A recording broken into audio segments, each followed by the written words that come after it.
ខ្មែរអើយចូលចាំចាំថាតាមសៅ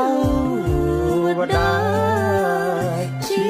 ខែមរាធ្លាប់តែ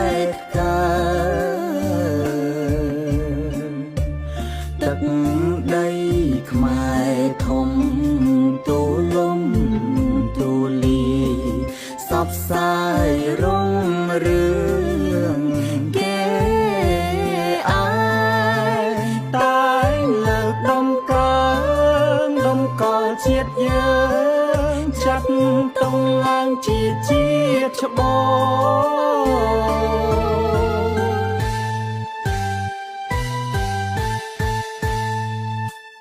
អា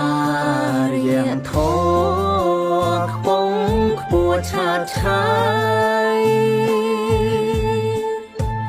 បានចេញសពសា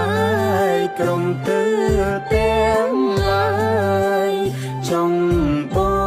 ពីសាសនាសិល្បៈចំឡាក់វិចិត្រគំនិត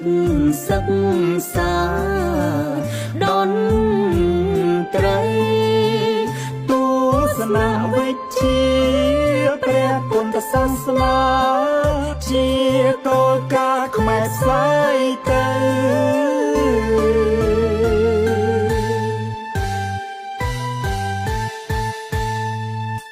ខ្មែ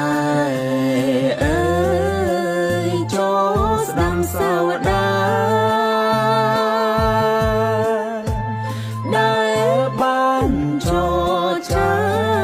បញ្ជាក់ប្រាប់ថាពូជខ្មែរថ្កាតាំងចិត្ត